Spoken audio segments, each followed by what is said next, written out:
4, 3, 2, 1, 0. Bonjour, monsieur, bonjour, madame. Bonjour, chers téléspectateurs.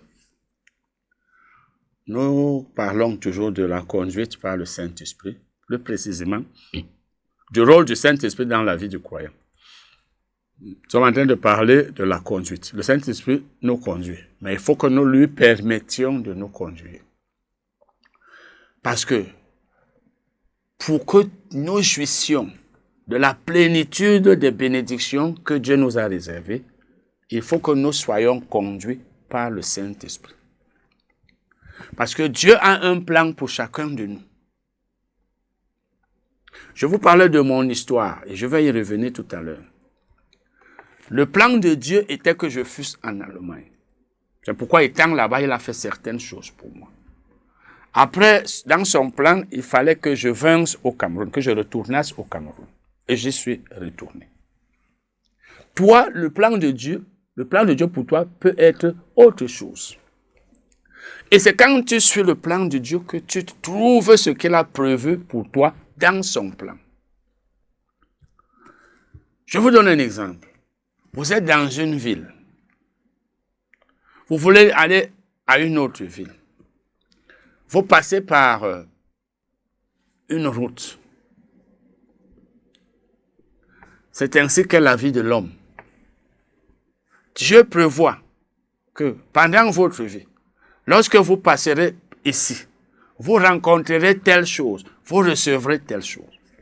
Si donc, il est prévu que vous devez passer par tel chemin, par telle route, pour arriver à telle ville, afin qu'en cours de route, vous receviez telle chose, afin qu'en cours de route, vous rencontriez une personne, afin qu'elle vous donne telle chose.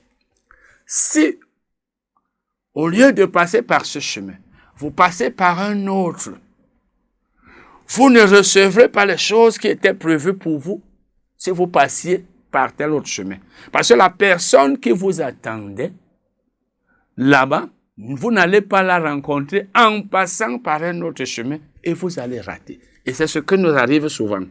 Lorsque nous ne sommes pas dans le plan de Dieu, parce que nous ne sommes pas conduits par le Saint-Esprit, nous ne recevons pas beaucoup de choses que nous devrions recevoir. Voilà une femme qui épouse un homme qui ne devait pas être son époux. Comme ces sœurs qui épousent les païens, parce qu'elles sont à la recherche de l'argent, des richesses. Et gagnent financièrement, certaines d'entre elles, parce que c'est ce qu'elles recherchent. Mais spirituellement, que gagnent-elles? Ça me rappelle une sœur. Elle nous avait raconté son histoire. Nous étions membres d'une même assemblée. Elle avait rétrogradé longtemps avant. Et dans sa rétrogradation, elle a épousé un païen, un témoin de Jéhovah. Bien sûr, c'était un païen. Un témoin de Jéhovah n'est pas né de nouveau. Crois pas en Jésus. Alors, parce qu'elle avait rétrogradé. Quand tu rétrogrades, tu risques de commencer à faire des choses abominables. Elle a épousé un païen.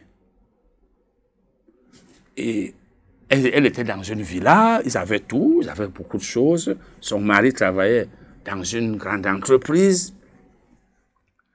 Eh bien, mais le monsieur lui interdisait déjà d'aller aux réunions de l'église. Réunions d'enseignement, le culte dominical. C'est lorsqu'il voyageait qu'elle pouvait y aller. Voyez donc, elle avait les richesses.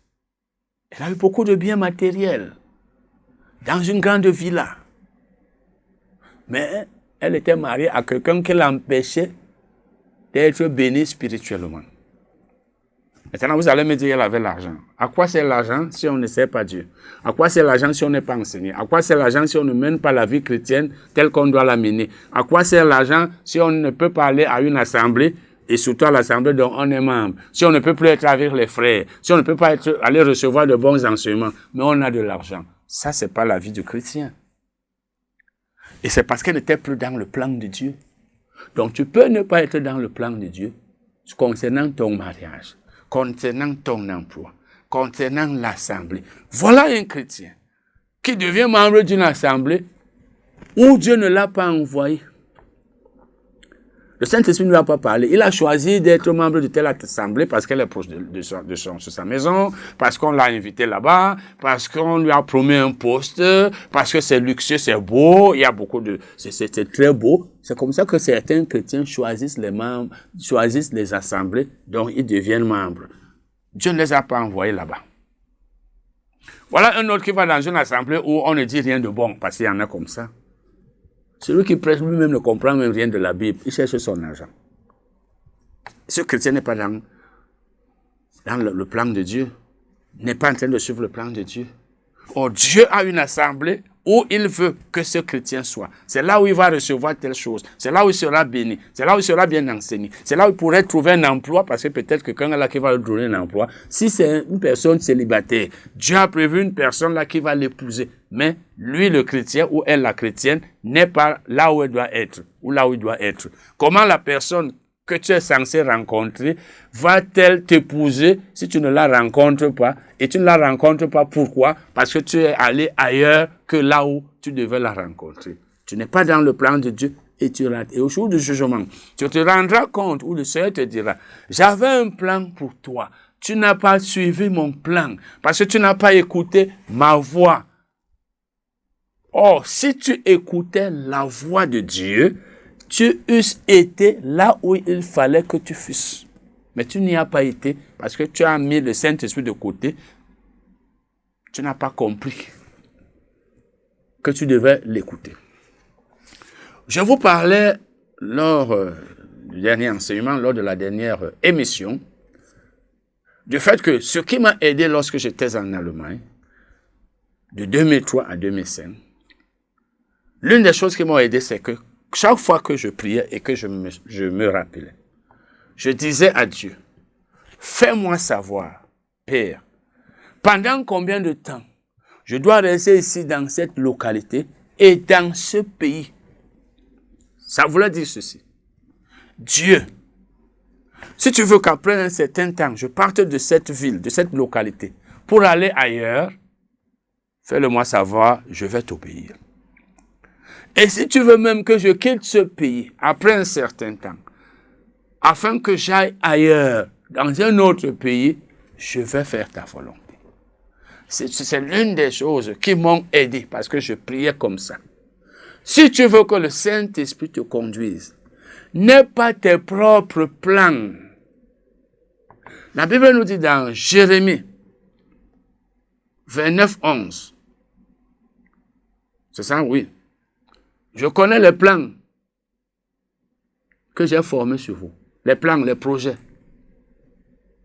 Dieu a un plan pour chacun de nous. Là, il parlait à Israël. Projet de bonheur, ou alors de prospérité, de bien-être, et non de malheur. Donc, je demandais à Dieu de m'aider à savoir combien de temps je devais rester dans cette localité.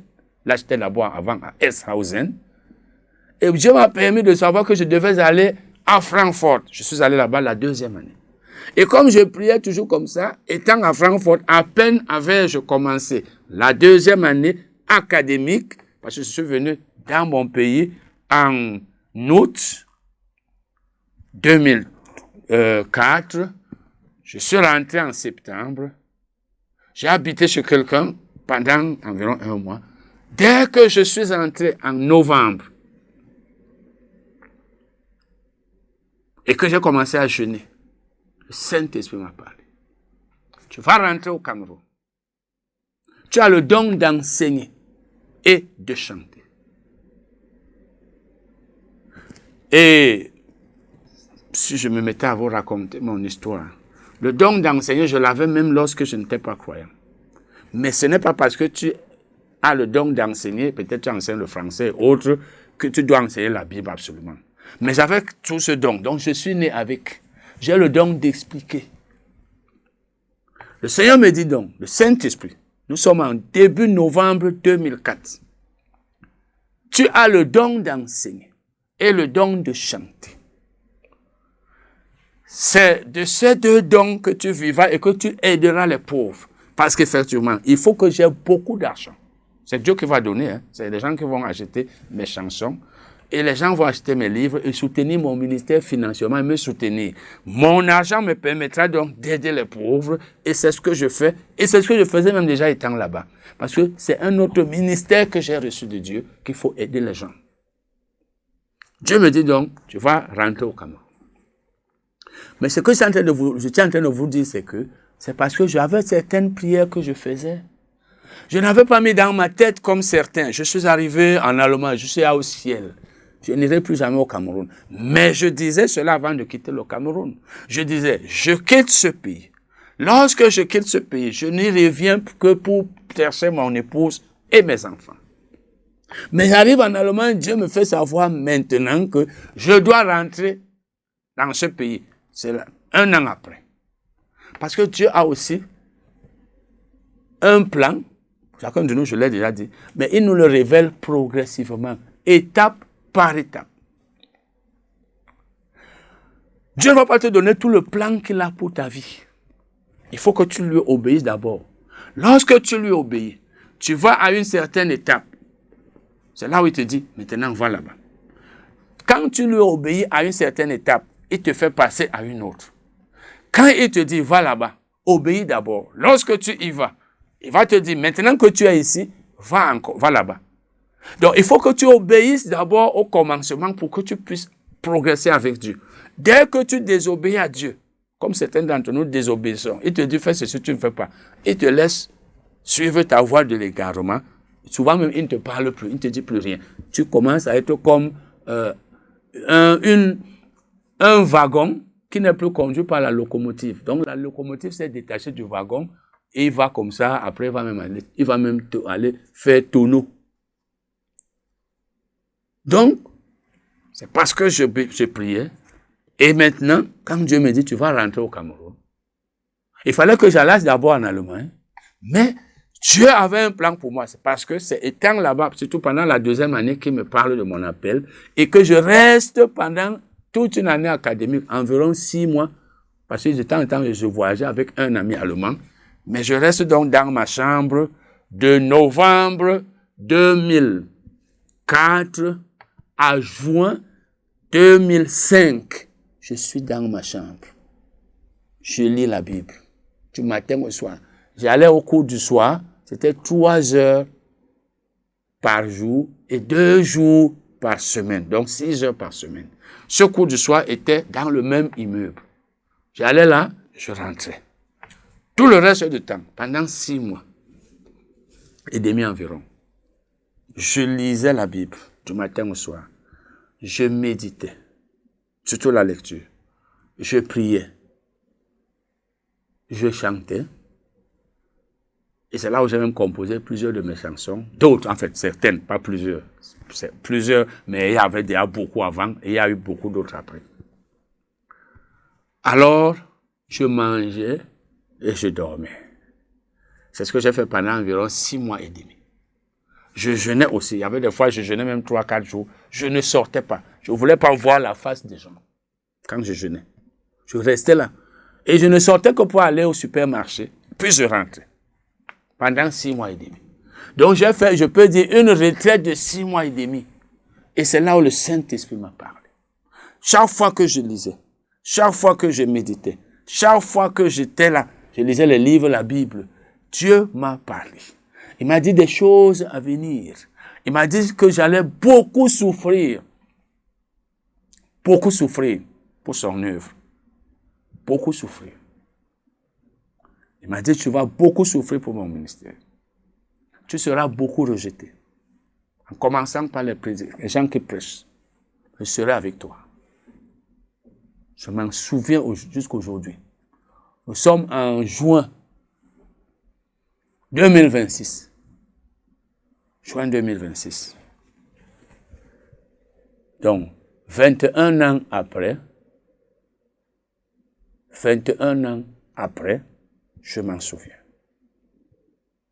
Tu m'as parlé et je suis rentré au Cameroun le 10 juin 2005. Le 10 juin 2005. Je suis resté dans la ville où j'avais été avant, la ville de Limbe. Un jour, en 2007, je suis dans la ville de Yaoundé. Je suis en train de traverser un carrefour. Pour ceux qui connaissent la ville de Yaoundé, non loin de la poste centrale. Le carrefour entre la poste centrale et la route qui va vers l'ancien palais présidentiel. Je traverse la route quelque part là. Et le Saint-Esprit me dit, quitte Limbe. Le Saint-Esprit parle d'une certaine manière, en fait de plusieurs manières. Là, c'était comme une voix audible. Mais cette voix n'est pas extérieure. On a souvent l'impression qu'elle est extérieure, comme si c'est quelqu'un qui avait parlé là à côté. Il peut m'arriver que vous vous demandiez, qui a même parlé là? C'est qui? Ça ne vient pas de dehors, ça vient d'ici, du cœur. Le Saint-Esprit me dit, j'étais à Yaoundé pour un temps, j'avais passé quelques semaines là, quitte Limbe. Je n'avais pas prévu que je quitterais Limbe. Alors, quelque temps après, je prie. Quand je dis je prie, je demande à Dieu, où dois-je aller? Mais je le sentais déjà comme c'était Yaoundé. Parce que vous savez, Dieu parle de certaines manières, mais souvent nous ne savons pas que c'est Dieu qui est en train de nous dire, demander de faire telle ou telle chose. Mais c'est quand même bien de prier, de demander, quand on n'est pas sûr. Dieu m'a donc dit, tu vas aller à Yaoundé. Et c'est ainsi que l'année suivante, je fais à Yaoundé. En 2008, je viens à Yaoundé, où je suis depuis jusqu'aujourd'hui en 2026, au moment où je vous donne cet enseignement. 18 ans. Je suis venu à Yaoundé en mai 2008. En mai 2008. Voilà donc cette histoire. Maintenant, je vais donc résumer. Je vais résumer. Je suis allé en Allemagne en 2003. En août 2003, où j'ai été à Ershausen. Je suis parti de Ershausen en 2004,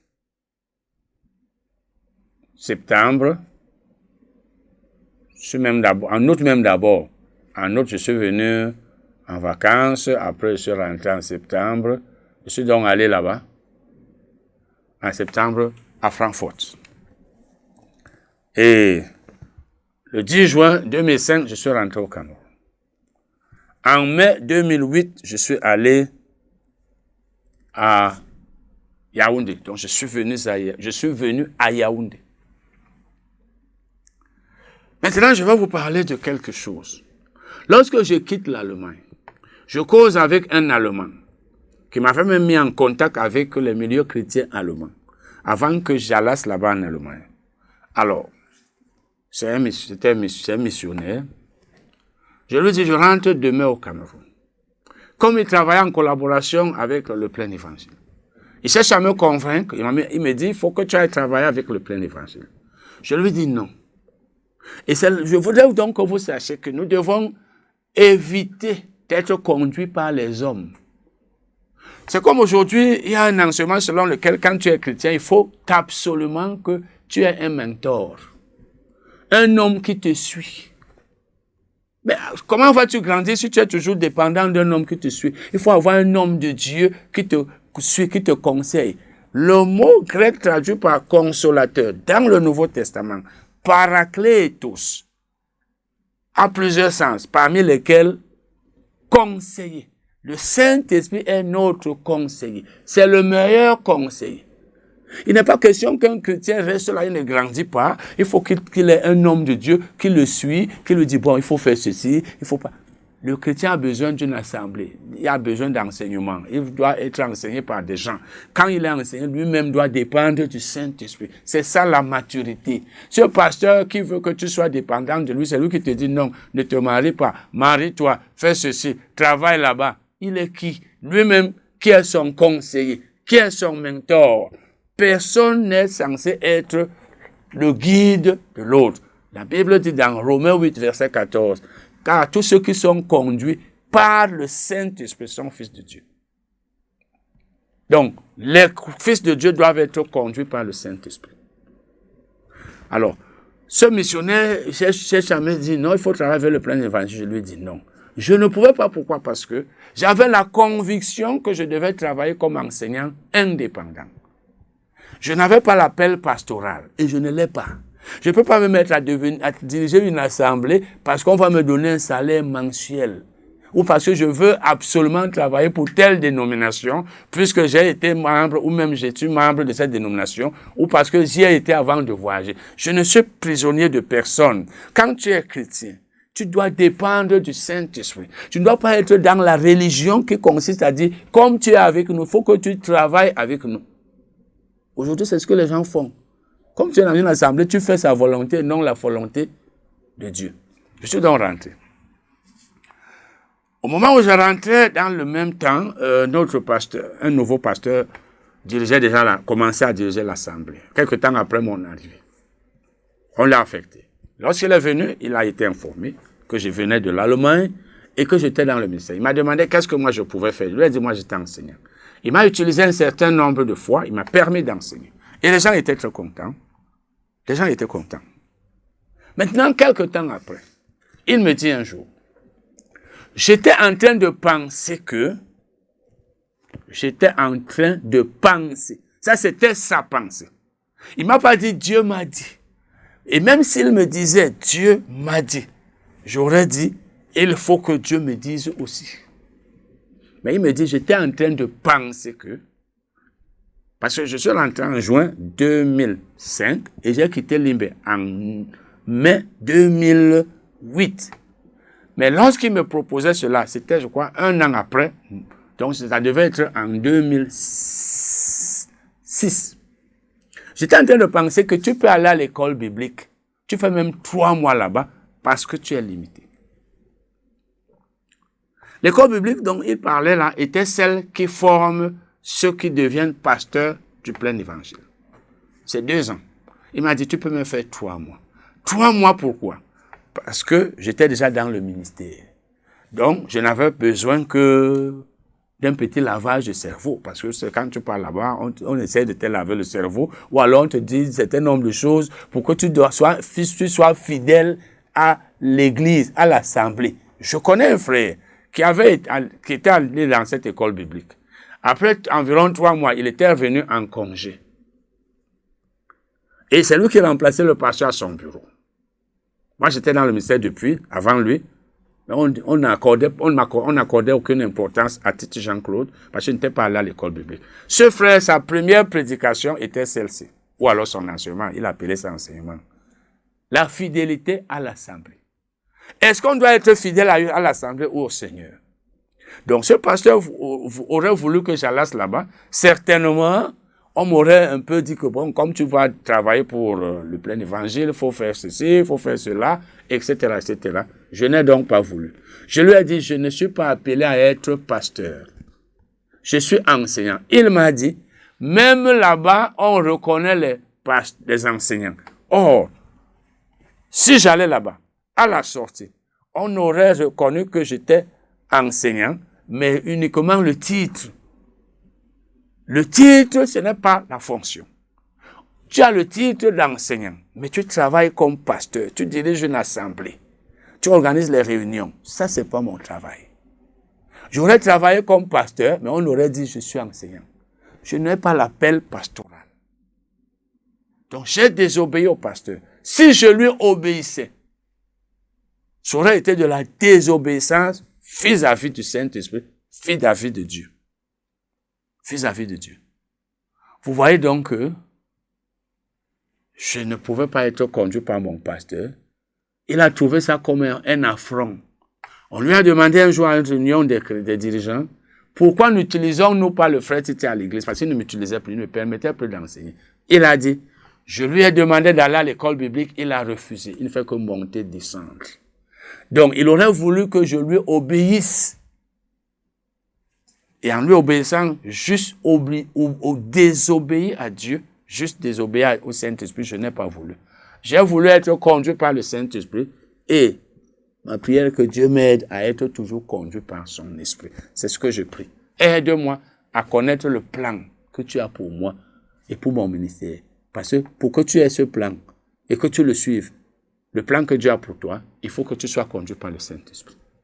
tu seras dans le plan de Dieu. Et j'arrive à Yaoundé, après quelque temps, quelqu'un lit mon livre, Guide sur la santé et la guérison divine, et il est guéri du VIH, il m'en informe, quelques mois après, on m'invite au Tchad. Et quand je finis là-bas après une semaine, le dernier jour, j'impose les mains, il y a eu 18 témoignages en un matin, la veille de 2 jours avant mon retour. Alors, voilà donc ce que j'avais à vous dire sur le rôle du Saint-Esprit dans la vie du croyant. Eh bien, frères et sœurs, mettez cela en pratique, ça va vous aider beaucoup. Nous allons nous séparer là pour aujourd'hui. Vous connaissez le numéro de téléphone, vous connaissez l'adresse et tout ce qu'il faut. Eh bien, nous attendons le soutien de tous ceux qui ont la volonté de soutenir ce ministère financièrement, parce que nous avons beaucoup de besoins, beaucoup de projets, et c'est pour votre bien et pour la gloire de Dieu. Nous allons nous séparer là. Amen.